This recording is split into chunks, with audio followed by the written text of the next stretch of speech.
जाते हैं। फिर अच्छांश उन्हें डिटेल में सारी बातें बताता है और वो अलमारी में से कुछ डिजाइन भी निकाल कर उन्हें दिखाता है। वो सारे डिजाइन गाड़ी के कुछ मॉडल के थे। अनिकेत अपने माथे पर हाथ मारते हुए, अरे यार ये बात हम लोगों को समझ क्यों नहीं आई? ये तो सुपर आइडिया है अच्छांश। अगर तेरा बनाया गया ब्लूप्रिंट किसी भी कंपनी के पास पहुंचेगी तो वो जरूर हमें कांटेक्ट करने की कोशिश करेगा। सभी दोस्त खुशी से फूले नहीं समा रहे थे। दरअसल शिवांगी ने अच्छांश को गाड़ियों का मॉडल तैयार करने को कहा था। अगले दिन सभी दोस्त अपने इस नए मिशन में जुट गए थे। पढ़ाई के साथ अच्छांश सब कुछ ब्लूप्रिंट तैयार करने लगा था। फिर उन्हें सोशल साइट पर डालकर कुछ कंपनियों को ईमेल किए जो उसने गूगल से सर्च करके निकाले थे। इसी बीच सबका एग्जाम भी हो गया लेकिन अभी भी किसी कंपनी से कोई कॉल नहीं आया था। इससे सभी थोड़ा निराश होने लगे थे। तभी शिवांगी को एक आइडिया आया। उसने अच्छांश को कोई कबाड़ी में बिकी हुई गाड़ी को खरीद अपना डिजाइन बनाने को कहा। अच्छांश को यह आइडिया भी पसंद आया लेकिन अभी उसके पास इतने पैसे नहीं थे कि कबाड़ी से ही सही लेकिन कोई गाड़ी खरीद सके। वो तो बाइक भी अनिकेत की चलाता था। महीने के 10,000 महीना खत्म होते होते कहाँ चले जाते थे पता ही नहीं चलता था। फिर बचत कैसे हो पाती? सभी यही बात सोच रहे थे। शिवांगी भी कोई रास्ता निकालने की कोशिश कर रही थी लेकिन उसके पास भी इतने पैसे नहीं थे, या यूं कहा जाए कि उसके पास तो एक पैसा भी नहीं था। अच्छांश के सभी बाकी दोस्त प्लान बनाते हैं कि वे लोग अपने पैसों से ऐसी कोई गाड़ी खरीदेंगे। इसी चक्कर में वे लोग कबाड़ी वाले के पास चक्कर लगाने लगते हैं। आखिर महीने चक्कर लगाने के बाद एक गाड़ी 15,000 में ये लोग फाइनल करते हैं। ये स्पोर्ट्स कार थी जो शायद किसी एक्सीडेंट की वजह से डैमेज हो चुकी थी और शायद महीनों तक पुलिस के कब्जे में रहने के बाद आखिर वो कबाड़ी के पास पहुंची थी। सभी दोस्त एक कबाड़ी वाले से गाड़ी खरीद कर फिर उसे मिनी पिकअप पर लेकर अच्छांश के घर आते हैं। इधर अच्छांश भी किसी से फोन पर बात कर रहा था। उसके चेहरे की खुशी साफ साफ जाहिर हो रही थी कि आज उसे कुछ ऐसा मिला है जिसकी उसने कल्पना भी नहीं की थी। सभी दोस्त बाहर दरवाजे पर उस स्पोर्ट्स कार को लगाने के बाद घर के अंदर आते हैं। अस्मिता जी हाल में बैठकर कोई धार्मिक किताब पढ़ रही थी। सभी बच्चों को देखकर खुश होते हुए, आज संडे के दिन कहीं घूमने नहीं जाना है क्या? तभी अच्छांश अपने कमरे से बाहर आते हुए जल्दी से अस्मिता जी को गोद में उठाकर गोल गोल घुमा देता है। अस्मिता जी चिल्लाते हुए, अरे क्या कर रहा है, उतार, मुझे चक्कर आ रहे हैं। अच्छांश अस्मिता जी को आराम से सोफे पर बैठाते हुए, सॉरी माँ लेकिन आज मैं बहुत खुश हूँ, आज मैंने अपने सपने की तरफ एक कदम बढ़ाया है। सारे दोस्त अच्छांश की बातें सुन कंफ्यूज हो गए। उन्हें लगा कि शायद उनका सरप्राइज अच्छांश को मालूम हो गया है। अनिकेत बोला, लेकिन तुझे कैसे मालूम? अच्छांश खुशी से, अरे अभी उसी से तो बात कर रहा था। कुणाल बोला, किससे? अच्छांश बोला, अरे चलो तुम सब पहले बैठो फिर सारी बात बताता हूँ। माँ घर में कुछ मीठा होगा? अस्मिता जी बोली, हाँ कल हनुमान जी के मंदिर गई थी, प्रसाद का लड्डू होगा, मैं लेकर आती हूँ। अच्छांश अपने सभी दोस्तों की तरफ देखते हुए, मुझे यूके की एक मोटर कंपनी से फोन आया था, उन्हें हमारा डिजाइन बहुत पसंद आया है। सभी दोस्त ये सुनते ही खुशी से चिल्लाने लगते हैं। अच्छांश बोला, वैसे तो वो लोग 20 लाख देकर मेरी डिजाइन को पूरी तरह से खरीदना चाहते हैं लेकिन मैंने उन्हें मना कर दिया। मधुर बोला, लेकिन क्यों यार, 20 लाख रुपए बहुत होते हैं। अच्छांश बोला, हाँ लेकिन इससे मेरी डिजाइन पूरी तरह से उनकी हो जाएगी और वो अपने नाम से उस गाड़ी की प्राइस करोड़ों में रखेंगे। कुणाल बोला, पाठ वे लोग ऐसा कैसे कर सकते हैं? करोड़ों की गाड़ी और तुमसे इतने सस्ते में खरीद रहे हैं। अच्छांश बोला, इसलिए मैंने मना कर दिया। अनिकेत उदास होते हुए, तो इसमें खुशी की क्या बात है?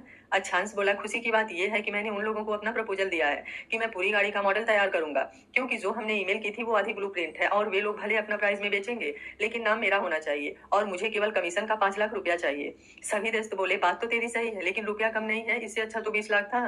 तभी अस्मिता जी जो अच्छांश की सारी बातें सुन रही थी वो आते हुए बोली, अच्छांश ने सही फैसला लिया है बेटा, कभी भी धरती से आसमान में छलांग नहीं लगाई जाती, उसके लिए अपने पंखों को धीरे धीरे उड़ान देनी पड़ती है।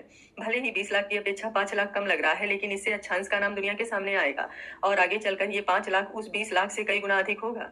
सारे दोस्तों को अस्मिता जी की बातें समझ आ गई थी। अस्मिता जी सबको एक एक लड्डू देते हुए अच्छांश का सर चूम उसे ढेर सारा आशीर्वाद देती हैं। अनिकेत बोला, वैसे सरप्राइज तो हम भी तुम्हारे लिए लाए थे लेकिन तुम्हारे सरप्राइज के सामने अब कुछ भी नहीं है। अच्छांश हैरानी से, ऐसा क्या लाया है, पहले मुझे बता तो सही। सभी दोस्त अच्छांश और अस्मिता को लेकर बाहर आते हैं। अच्छांश दरवाजे के सामने एक रेड कलर की स्पोर्ट कार को देख उसे घूम घूम कर देखने लगता है। अस्मिता जी हैरानी से, ये क्या है बेटा, ये किसकी गाड़ी है, ये तो बिल्कुल टूटी फूटी बेकार है। अनिकेत बोला, आंटी ये बेकार है जिसे अच्छांश अपनी मेहनत से अनमोल बना देगा। अच्छांश इमोशनल होकर सभी दोस्तों के गले लगते हुए, कैसे चुकाऊंगा यार तुम लोगों का कर्ज, तुम लोगों ने हर बार मेरे लिए इतना किया है। सारे दोस्त अच्छांश को एक एक मुक्का मारते हुए, लगता है फिर से तेरी धुलाई करनी पड़ेगी। अच्छांश बोला, सच में आज का दिन मैं कभी नहीं भूलूंगा लेकिन यार ये तो कुछ महंगी होगी। कुणाल बोला, ज्यादा नहीं, 15,000 में फाइनल किया है और चिंता मत कर, हम सभी ने बराबर रुपए मिलाए हैं। कुछ देर बाद सारे दोस्त अच्छांश के कमरे में बैठे हुए थे। अस्मिता जी पास के ही एक मंदिर में भगवान का धन्यवाद करने चली गई थी। आज कितने सालों बाद अपने बेटे के चेहरे पर सच्ची मुस्कान देखी थी, खुशियों की चमक देखी थी। नहीं तो जब से अभिमान जी की मृत्यु हुई थी उसके चेहरे की चमक तो कहीं खो ही गई थी। इधर सारे दोस्त कमरे में बैठे हुए बातें कर रहे थे। अनीस बोला, आज हम लोग ये दिन देख रहे हैं, इसका सबसे ज्यादा श्रेय शिवांगी को जाता है। सभी दोस्त बोले, हाँ ये तो है। अच्छांश मुस्कुरा देता है, नितिन बोला मानना पड़ेगा, दिमाग से पूरी जीनियस है। कुणाल बोला क्यों? उस दिन तो कह रहा था कि लड़कियों का दिमाग घुटनों में होता है। नितिन बोला हाँ, तो गलती सबसे हो जाती है, मुझसे भी हो गई। अनिकेत बोला अच्छा, आगे का कुछ सोचा है? मतलब शिवांगी के बारे में आंटी जी को कब बताएगा? अच्छांश बोला बस कुछ वक्त और, 8 महीने बाद हमारा फाइनल पेपर हो जाएगा। तब तक मैं ये सोच रहा हूँ कि अगर यूके की कंपनी मेरा प्रपोजल एक्सेप्ट कर लेती है तो मैं किराए पर कोई जमीन लेकर अपनी कंपनी की शुरुआत करूँ। अनिकेत बोला बिल्कुल सही सोच रहा है, अगर सब सही रहा तो हमें पूरी उम्मीद है कॉलेज खत्म होते ही तू अपने पैरों पर खड़ा हो जाएगा। कुणाल बोला तो क्या अभी ये तेरे पैरों पर खड़ा है? भूल मत, लगभग 2-2.5 सालों से ये खुद कमा रहा है। अनिकेत बोला हाँ, लेकिन कब तक उस फैक्ट्री में काम करके गुजारा चलेगा? अच्छांश बोला चलो तुम लोग परेशान मत हो, हमारा काम है मेहनत करना, बाकी जैसा ऊपर वाला चाहेगा वैसा होगा। अगले दिन अच्छांश शिवांगी की सारी बातें बताता है। शिवांगी बहुत खुश होती है। अच्छांश को 2 दिन में यूके की कंपनी से फोन आ गया था। उन लोगों ने भी अच्छांश का प्रपोजल एक्सेप्ट कर लिया था और उसे जॉब करने की ऑफर भी दी थी। लेकिन अब अच्छांश कहीं बदना नहीं चाहता था, पढ़ाई भी बाकी थी, इसलिए उसने जॉब से इनकार कर दिया। अगले हफ्ते में उस गाड़ी का ब्लूप्रिंट पूरा करके अच्छी तरह से वेरिफिकेशन करने के बाद उस कंपनी को ईमेल किया ताकि बाद में वो कोई फ्रॉड ना करे। कंपनी ने भी 5 लाख उसके अकाउंट में ट्रांसफर कर दिए। अच्छांश फैक्ट्री से काम करके 10 बजे रात तक लौटता था। उसके बाद खाना खाकर थोड़ा आराम करने के बाद सुबह के 3-4 बजे से ही उस कबाड़ स्पोर्ट्स कार को रिपेयरिंग करने में लग चुका था। हर दिन 2-3 घंटे उस कार को बनाने में देता था। बहुत सारे इंजन, मोटर, सीट, टायर, इन सब के लिए खुद डिजाइन तैयार कर ऑर्डर देके बहुत सारी चीजें खरीदी। उन 5 लाख रुपयों में से लगभग 2 लाख उन सामानों को खरीदने में ही लग गया था। अस्मिता जी अपने बेटे को इतनी मेहनत करते देख कभी कभी ज्यादा भावुक हो जाती थी, लेकिन फिर अच्छांश को आगे बढ़ते देख खुशी भी होती थी। धीरे धीरे समय बीतता जा रहा था। यूके की कंपनी ने उस ब्लू प्रिंट वाली गाड़ी को जब ओरिजिनल में तैयार किया तो मार्केट में धूम मच गई थी। 3 मंथ में अच्छांश ने उस स्पोर्ट कार की काया पलट कर दी थी। आज वो पूरी रात जाग कर उसे फाइनल टच दे रहा था। अस्मिता जी उसके लिए चाय बनाकर ले आई तो उस गाड़ी को देखते ही वो अवाक रह गई। अच्छांश अस्मिता जी के पास आकर उनका हाथ पकड़कर गाड़ी के पास ले जाते हुए, कैसा लग रहा है माँ? अस्मिता जी उस गाड़ी को छूते हुए, अद्भुत, अच्छा तूने तो मिट्टी को सोना कर दिया, मुझे तो पता ही नहीं था मेरे बेटे के अंदर ऐसी कोई क्वालिटी है। अच्छांश बोला अब आप आराम कर लीजिए, थोड़ा सा काम और बाकी है, मैं वो फाइनल करके आता हूँ, फिर कल सुबह हम दोनों गणेश जी के डूंगरी मंदिर जाएंगे। अस्मिता जी अपनी नम आंखों से मुस्कुराते हुए, जरूर, हम तुम्हारी पहली कामयाबी के लिए गणेश भगवान से प्रार्थना करेंगे। उसके बाद अस्मिता जी सोने आ जाती हैं। अच्छांश सारा काम निपटाने के बाद सुबह के 4 बजे अपने कमरे में आता है। बेड पर लेटते हुए मन ही मन शिवांगी, कल अपनी इस गाड़ी में माँ को बैठाने के बाद आपके साथ भी बैठना चाहूंगा, तैयार रहिएगा कल सरप्राइज के लिए। कुछ देर में वो गहरी नींद में सो जाता है। अगली सुबह अस्मिता जी के साथ मंदिर के लिए निकल जाता है। वहां पर पंडित जी गाड़ी की पूजा कर देते हैं। अस्मिता जी बहुत ही खुश थी। अच्छांश घर आकर अपने दोस्तों को बुलाता है। जैसे ही सभी दोस्तों के सामने वो गाड़ी आती है सबके होश उड़ जाते हैं। सभी अपनी आंखें मलते हुए, यार हम कोई सपना तो नहीं देख रहे हैं? अच्छांश बोला जागती आंखों का सपना है जो सच हो गया है। कुणाल बोला आज हम इसी से कॉलेज जाएंगे। अच्छांश बोला बिल्कुल, चलो पहले खाना खाते हैं। सभी दोस्त खाना खाकर कॉलेज के लिए निकल जाते हैं। अच्छांश ड्राइविंग सीट पर बैठते हुए सबको पीछे बैठने को कहता है। उस गाड़ी में ड्राइवर सीट के पास एक सीट थी, उसके पीछे वाले रो में 3 लोगों की बैठने की सीट थी और उससे पीछे 2 लोगों की। कुणाल बोला लेकिन मुझे आगे बैठना है। अच्छांश मुस्कुराते हुए, आगे की सीट 2 लोगों के लिए रिजर्व है, एक मेरी माँ और दूसरा शिवांगी, अगर आगे बैठना है तो ड्राइविंग सीट संभाल। कुणाल मुंह बनाते हुए, तो दोस्त ना रहा। सारे दोस्त हुटिंग करते हैं। जैसे ही कॉलेज में उनकी गाड़ी रुकती है लगभग पूरे कॉलेज की नजरें उस गाड़ी पर रुक जाती हैं। सबको लगता है कि शायद कोई अमीरजादा आया है, लेकिन गाड़ी के पीछे का दरवाजा खोल पहले अनिकेत, फिर कुणाल, उसके बाद अनीश, फिर मधुर और नितिन बाहर आते हैं। ये देख लड़के लड़कियां और ज्यादा हैरान हो जाते हैं। अनिका और गुंजन उन लोगों के पास आते हुए, लॉटरी हाथ लगी है क्या? आज इतना एक्सपेंसिव कार में कैसे? तभी ड्राइविंग सीट की तरफ से अच्छांश बाहर निकलता है। उसी वक्त शिवांगी भी अपनी साइकिल से कॉलेज में आती है। सभी स्टूडेंट्स की भीड़ देख अपना साइकिल पार करते हुए वहां आती है। उसकी नजरें अच्छांश पर जम जाती है। अच्छांश भी उसे देख उसकी तरफ बढ़ जाता है। शिवांगी उसके चेहरे की खुशी देख समझ जाती है कि जरूर कोई बड़ी बात है। शिवांगी मुस्कुराते हुए अपनी नजरें इधर उधर घुमाने लगती है, क्योंकि आज पहली बार अच्छांश सबके सामने इस तरह उसके पास आ रहा था। उसे थोड़ी घबराहट होने लगती है। तभी उसका ध्यान स्पोर्ट्स कार पर जाता है। उसे देखते ही वो समझ जाती है कि जरूर ये वही गाड़ी है जिस पर अच्छांश मेहनत कर रहा था। उसके आसपास खड़े दोस्तों को देख उसका यकीन पक्का हो जाता है। तभी अच्छांश उसके सामने आकर अपनी गोद में उसे उठा लेता है। शिवांगी के साथ पूरा कॉलेज ये देखकर शॉक्ड हो जाता है, लेकिन अच्छांश के दोस्तों के चेहरे पर बड़ी सी मुस्कान आ जाती है और वे लोग जोर जोर से चिल्लाने लगते हैं। शिवांगी तो कुछ मिनट के लिए पूरी तरह से ब्लैंक ही हो गई थी। अच्छांश के गले में जोर से अपनी दोनों बाहें डाले हुए बंद आंखों से हवा में उड़ रही थी।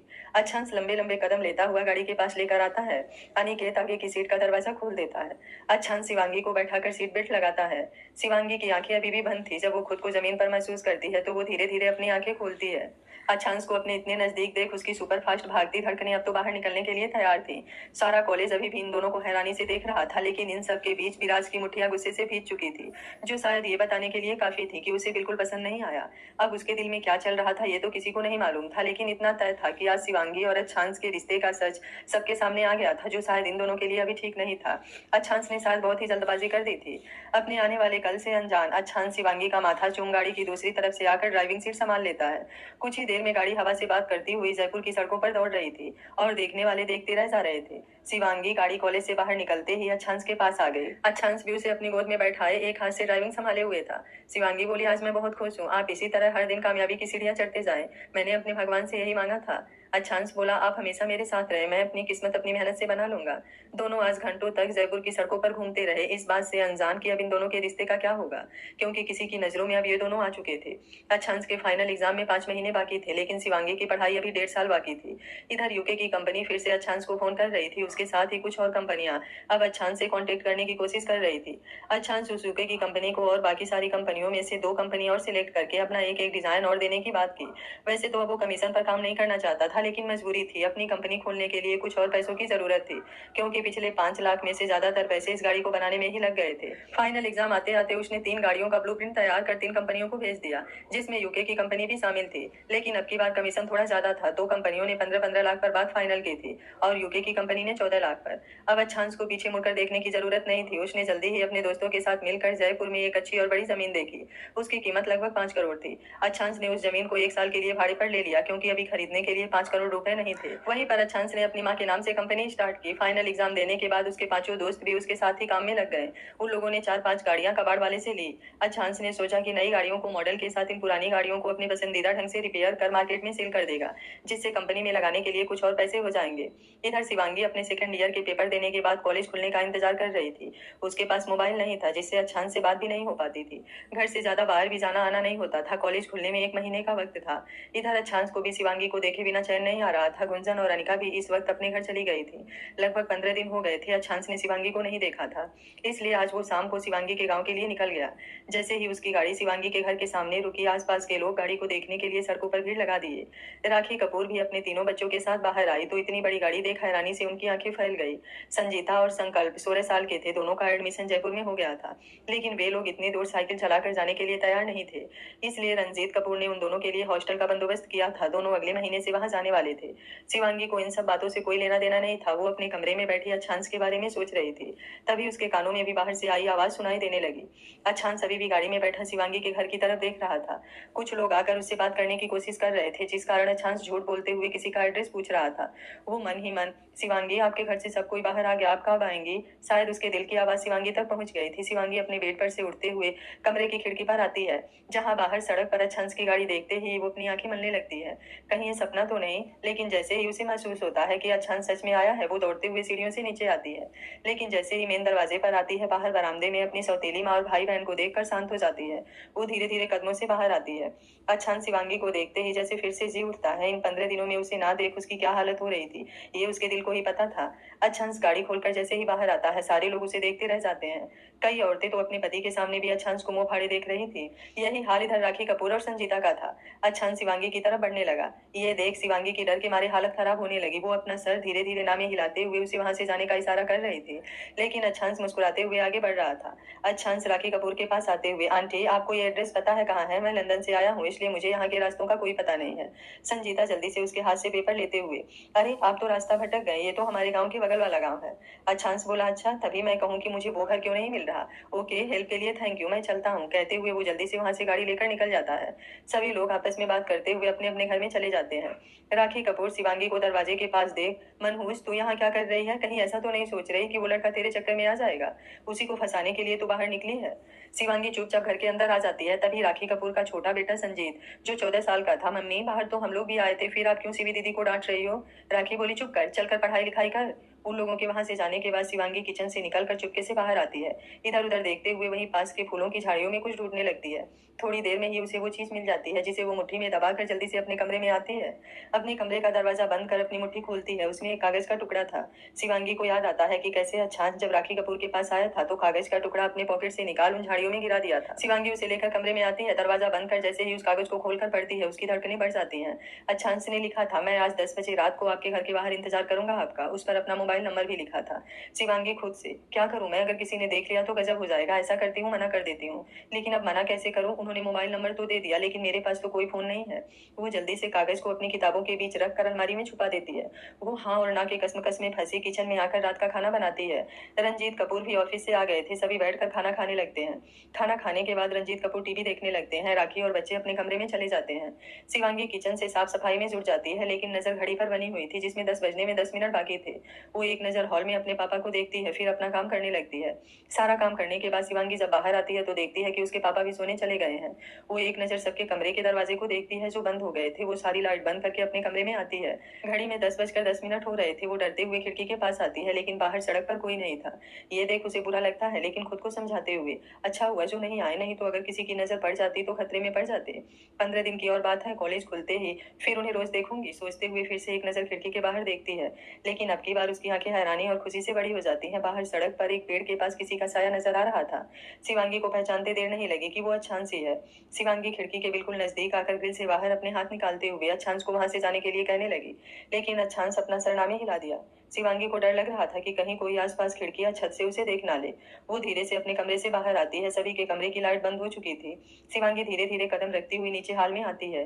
चारों तरफ देखते हुए वो घर के पीछे का दरवाजा खोलती है और फिर बाहर से बंद कर देती है। उसके हाथ में एक ताला भी था जिससे वो लॉक कर देती है ताकि कोई चोर ना घुस जाए। जैसे ही वो अच्छांश के पास आती है अच्छांश उसे खींचकर अपने सीने से लगा लेता है। शिवांगी के पैर कांप रहे थे। वो जोर से अच्छांश को पकड़ते हुए, प्लीज कोई देख लेगा। अच्छांश उसे लेकर आगे बढ़ जाता है। कुछ दूरी पर ही उसकी गाड़ी खड़ी थी। शिवांगी को बैठाते हुए वहां से गाड़ी निकाल लेता है। शिवांगी बोली, हम कहाँ जा रहे हैं, घर पर अगर किसी को पता चला तो बहुत बड़ा तूफान आ जाएगा। अच्छांश बोला, अब आपको इन सब चीजों के लिए परेशान होने की जरूरत नहीं है। मैंने आज माँ को आपके बारे में बता दिया है। उन्होंने वादा किया है कि जल्दी ही वो आपके घर रिश्ते की बात करने आएंगी।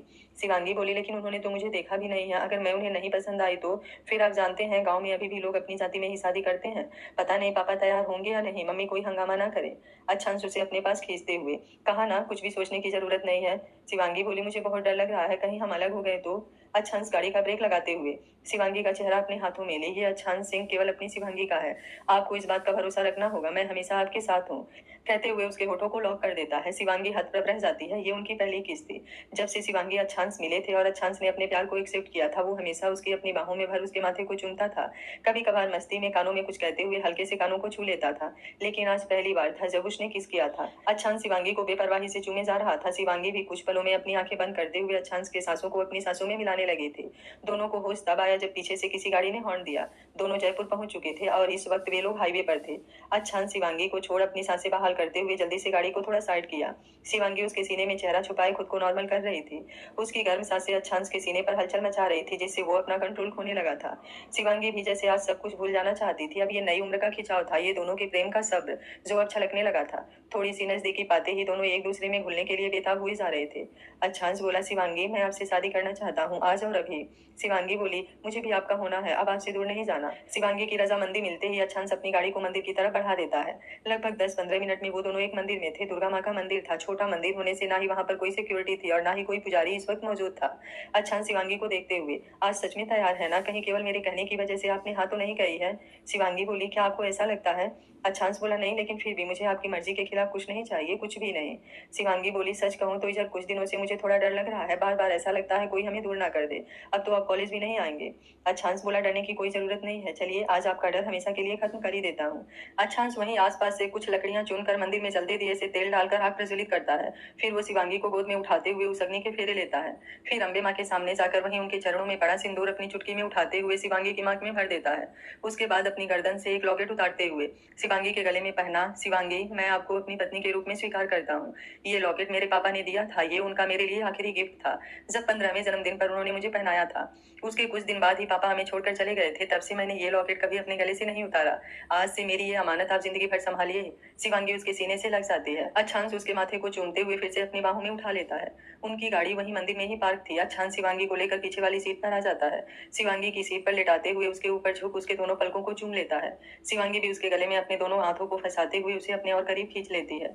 दोनों आज अपनी मोहब्बत के तूफान में बहते जा रहे थे। बाहर ना कोई बिजली चमकी थी, ना बादल गरजा था, ना कोई बरसात हुई थी। साफ नीला आसमान और उस पर चमकता हुआ चांद चारों तरफ अपनी चांदनी बरसा रहा था। आज इस मंदिर के प्रांगण में फिजा महक उठी थी। ठंडी ठंडी बहती हवाएं जैसे इनके मिलन पर मंधुर संगीत बजा रही थी। अच्छांश उसके चेहरे के हर हिस्से को चूमते हुए फिर से उसके होठों को लॉक कर दिया।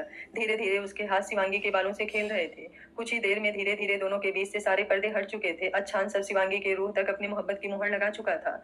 अच्छांश अपना गर्दन उठाकर शिवांगी के चेहरे की तरफ देखा। शिवांगी आंखें बंद किए अपने अच्छांश के खुमार में डूबी हुई थी। बीबी, आंखें खोलिए। शिवांगी धीरे धीरे अपनी बंद पलकों को खोलती है। सामने अच्छांश की नसीली आंखें उस पर और नशा चढ़ा रही थी। अच्छांश उसकी आंखों में देखते हुए, बीबी, आपको मुझ पर भरोसा तो है ना? ये अच्छांश, ये सिर्फ आपका है। शिवांगी बोली, खुद से ज्यादा आपसे मिलकर तो प्यार का मतलब समझा है। आप ही से तो मिलकर रिश्तों की अहमियत समझी हूँ। अब आप पर भरोसा नहीं करूंगी तो खुद पर अविश्वास करना होगा। ये कहकर उसकी आंखों में आंसू आने लगे। अच्छांश जल्दी से उसके चेहरे को अपने सीने में भींचते हुए उसे शांत करने लगा। शिवांगी की आंखों से आंसू निकलने लगे थे। अच्छांश उसके चेहरे को अपने हाथों में लेते हुए धीरे धीरे चूमने लगता है। शिवांगी अब थोड़ी शांत हो गई थी। अच्छांश मदहोशी भरी आवाज में, बीबी आप। अच्छांश का मतलब समझकर शिवांगी अपने पलके झुका लेती है। शिवांगी उसके कंधे में अपना चेहरा छुपाते हुए केवल सर हाँ में हिला देती है। दोनों कुछ ही देर में अपनी मोहब्बत की गहराइयों में उतर चुके थे। उनकी मोहब्बत आज पूरी संपूर्णता को पा चुकी थी। लगभग 1 घंटे बाद अच्छांश शिवांगी को अपनी बाहों में लिए खुद सीट के ऊपर सोते हुए दोनों के ही चेहरे पर एक सुकून था। शिवांगी आराम से आंखें बंद किए अच्छांश के सीने पर गहरी नींद में सो जाती है। अच्छांश उसके मासूम चेहरे को अपनी आंखों में भरते हुए धीरे धीरे सो जाता है। दोनों मोहब्बत में थे, एक दूसरे की फीलिंग दोनों को कुछ भी गलत नहीं लग रही थी।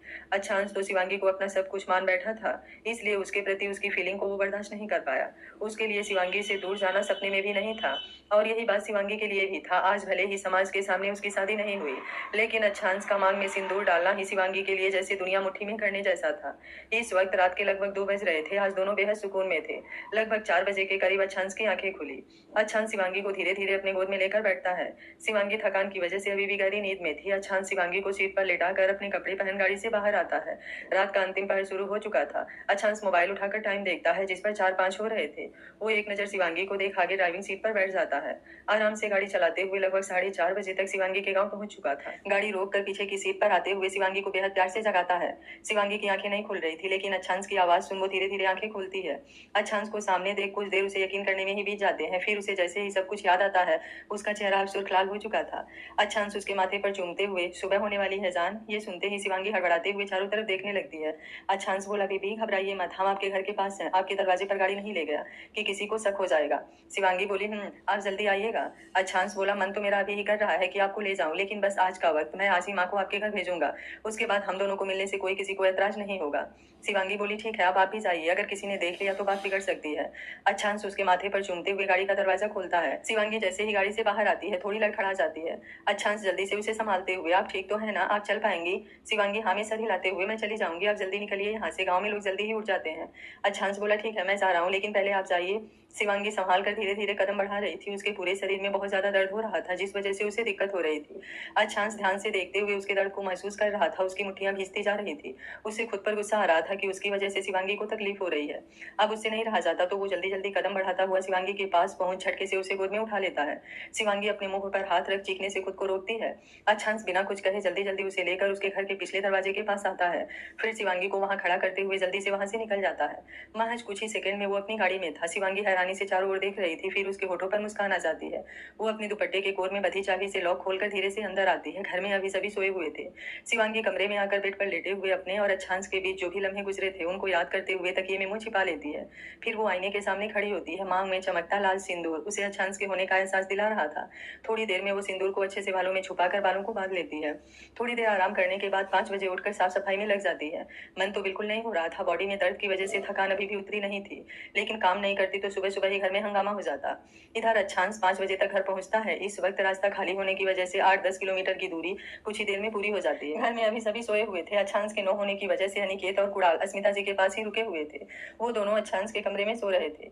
अच्छांश हाल में ही सोफे पर लेट शिवांगी के बारे में सोचने लगता है। हर एक लम्हा उसके दिल में सुकून और होठों पर मुस्कुराहट बिखेर रहा था। सुबह जब अस्मिता जी उठती हैं तो अच्छांश को सोफे पर सोया देख बड़बड़ाते हुए, क्या करूं इस लड़के का, दिन रात काम काम, अच्छे से सोना भी नहीं है। देखो कैसे सो रहा है, हाथ और पैर नीचे लटक रहे हैं। फिर वो अच्छांश को जगाते हुए अपने कमरे में आराम करने के लिए भेज देती हैं, क्योंकि उन्हें पता था कि इस वक्त अनिकेत और कुणाल उसके बेड पर फैलकर सो रहे होंगे। अच्छांश भी आधी नींद में जल्दी से अपने माँ के कमरे में आकर सो जाता है। शिवांगी नाश्ता बनाने के बाद अपने कमरे में आकर तौलिया और कपड़े लेते हुए नीचे बाथरूम में चली जाती है। थोड़ी ही देर में सभी ब्रेकफास्ट कर रहे थे। रंजीत कपूर ब्रेकफास्ट करके अपना टिफिन ले ऑफिस के लिए निकल जाते हैं। शिवांगी अपने कमरे में थोड़ा आराम करने लगती है, लेकिन जल्दी ही नीचे से राखी कपूर लंच बनाने के लिए चिल्लाने लगती है। 11 बज रहे थे। शिवांगी के मन में, पता नहीं उनकी माँ कब तक आएंगी, क्या उनके साथ वो भी आएंगे, आते तो अच्छा रहता, मुझे ज्यादा डर नहीं लगता, पता नहीं उनकी माँ को मैं पसंद आऊंगी या नहीं। सारी बातें सोचते हुए वो लंच तैयार करने लगती है। इन्हीं सब में 2 बज जाते हैं। शिवांगी अपने कमरे में आकर थोड़ा पढ़ाई करने लगती है। कुछ ही देर में दरवाजे पर गाड़ी रुकने की आवाज आती है। शिवांगी खुशी से अपना किताब मोड़ते हुए खिड़की के पास आती है। दरवाजे पर एक बड़ी सी गाड़ी खड़ी थी। शिवांगी खुद से बोली, ये तो उनकी गाड़ी नहीं है, फिर ये कौन है। तभी गाड़ी का दरवाजा खुलता है और एक लगभग 75 साल का लंबा चौड़ा शख्स बाहर आता है। तभी उनकी गाड़ी के सामने रंजीत कपूर की बाइक आकर रुकती है। रंजीत कपूर को देखकर लग रहा था कि वो पूरी हड़बड़ाहट में है। वो जल्दी से बाइक एक तरफ लगाते हुए उस आदमी के सामने आकर झुककर अभिवादन करते हैं, फिर उन्हें अपने घर आने के लिए रिक्वेस्ट करते हैं। शिवांगी को लगता है कि शायद उसके पापा का कोई गेस्ट होगा, इसलिए वो फिर से बेड पर बैठकर पढ़ाई करने लगती है। नीचे वो आदमी घर के अंदर आते हुए चारों तरफ देख रहा था। रंजीत कपूर राखी और संजीता को बुलाते हुए जल्दी से चाय नाश्ते का इंतजाम करने को कहते हैं।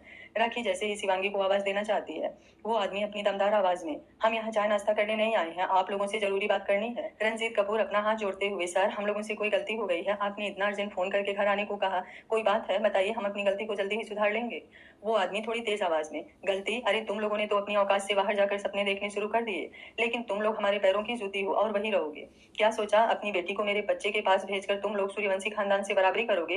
ये सुनते ही सभी हैरान हो जाते हैं, क्योंकि किसी को कुछ समझ नहीं आ रहा था। रंजीत कपूर बोले, सर आप ये क्या कह रहे हैं, मुझे कुछ समझ नहीं आ रहा। वो आदमी हंसते हुए, बहुत अच्छा नाटक कर लेते हो। फिर चिल्लाते हुए बोले, कहाँ है तुम्हारी बेटी, मेरे पोते की तरफ देखने की उसकी हिम्मत भी कैसे हुई। राखी बोली, सर मेरी बेटी तो यही है। कहते हुए संजीता को आगे कर एक बार पूरी बात बताएंगे, हुआ क्या है। वो आदमी चिल्लाते हुए, तेरी ये बेटी नहीं, तेरी बड़ी बेटी शिवांगी, लेकिन तुम लोगों को देखकर लगता है कि शायद सच्चाई तुम लोगों को भी मालूम नहीं। रंजीत कपूर बोले, सर आप पूरी बात बताइए। वो आदमी चिल्लाते हुए, तुम्हें पूरी बात जाननी है तो सुनो, तुम्हारी बेटी कॉलेज के बहाने मेरे पोते के आसपास मंडराती रहती है, और अब तो उसने उसे जाल में फंसाने की कोशिश की। तुम लोगों को पता है कल रात तुम्हारी बेटी पूरी रात घर से गायब रही है।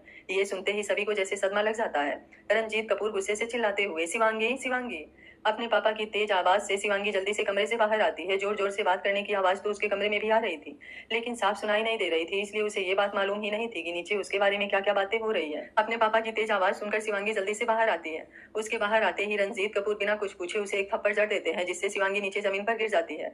राखी कपूर अपना माथा पीटते हुए, हे भगवान अब क्या होगा, सारे लोग तो मुझे ही दोष देंगे कि सौतेली माँ हूँ, ध्यान नहीं रखा इसलिए बेटी बच्चलन हो गई, अब तो हम लोग कहीं मुंह दिखाने के काबिल नहीं रहे।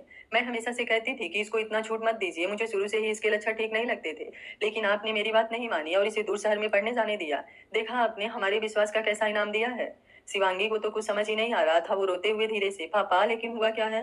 रंजीत कपूर जोर से उसका बाल पकड़ते हुए, तेरी अभी भी इतनी जबान चल रही है, तुझे पता नहीं है कि क्या किया है तूने। अरे इतनी ही आग लगी थी तो मुझे कहती, शादी कर देता तेरी, लेकिन तूने तो मेरी इज्जत ही उछाल दी।